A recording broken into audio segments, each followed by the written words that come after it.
కాబట్టి ఇక్కడికి వచ్చినప్పుడు మీ ఇబ్బందులు చూశాను.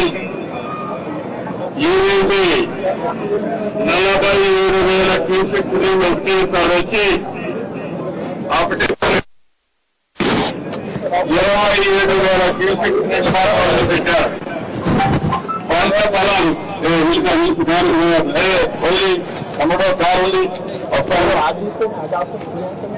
ఏదైతే మా వాళ్ళు ఏ పని ఎప్పుడు చేయాలి అప్పుడు చేయాలి, ఏ పని ఎప్పుడు చేయకూడదు అప్పుడు చేస్తాం.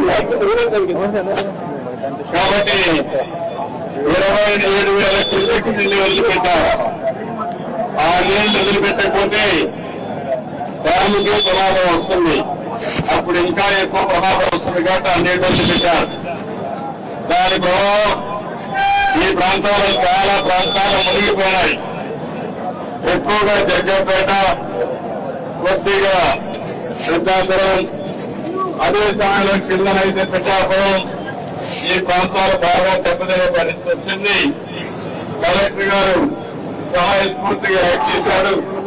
దానివల్ల కొంతవరకు ఇబ్బంది తగ్గించారు. ఇప్పుడు కిర్లంపూడి ప్రాంతం మొత్తం పరిసర ప్రాంతాలు దెబ్బతిన్నాయి. మొన్నే డిప్యూటీ సీఎం కూడా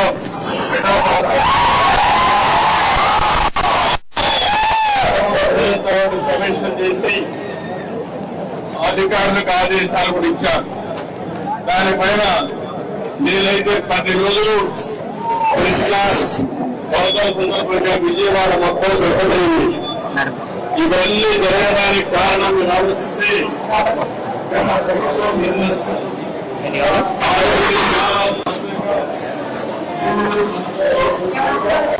పుడవేరు ఉంది, దాన్ని గంట పెట్టాడు. మేము వచ్చింది 80 రోజులు, ఇప్పటికి 80-90 రోజులే అవుతుంది. ఈ 90 రోజులు అన్ని చూసుకునే లోపల వర్షాలు వచ్చాయి. వర్షాలు వస్తూనే ఎక్కడైతే గండ్లు ఉన్నాయో ఆ గండ్ల వల్ల విజయవాడ మొత్తం మునిగిపోయింది.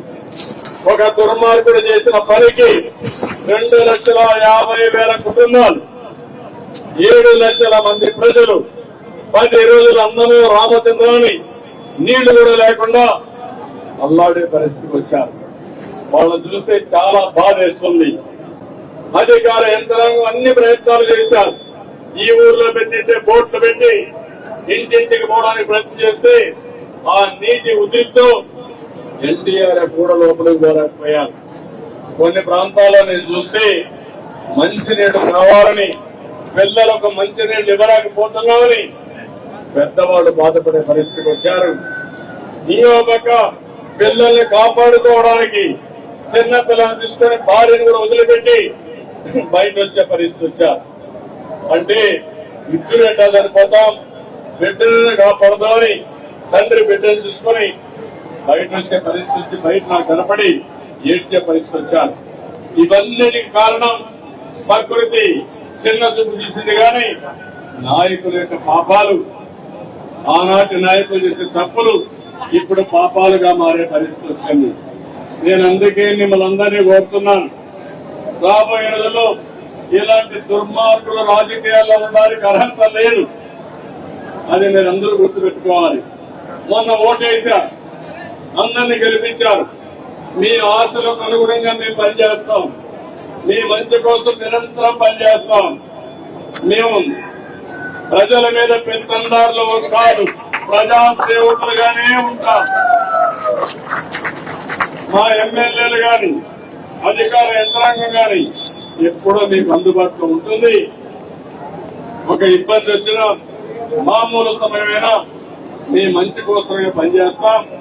ఈ విషయం కూడా మీరు ఆలోచించమని మరొకసారి కోరుకుంటూ, ఏదో ఆ రోజు ఎలక్షన్ లో ఓట్లు వేశారు, ప్రమాణం గెలిపించారు, మా బాధ్యత అయిపోయిందని మీరు ఇంట్లో పడుకుంటే మళ్ళా దుర్మార్గులు వచ్చి రాష్ట్రాన్ని సర్వనాశనం చేయడానికి ఆలోచిస్తారు. అలాంటి ఆలోచనలే రాకూడదనుకుంటే అనునిత్యం మమ్మల్ని ముందు నడిపించే దాంట్లో మీరు ప్రధానమైన పాత్ర వహించాల్సిన అవసరం ఉంది. మేము చెప్పేది మీరు ఎరండి, నచ్చితే దాన్ని అమలు చేయండి. ఓసారి మీ ఇబ్బంది ఉంటే ఆ ఇబ్బంది కూడా నిర్మోహమాటంగా మీరు చెప్పండి, అది కూడా నేను కరెక్ట్ చేసుకొని తద్వారా మంచి నిర్ణయాలు చేస్తాం.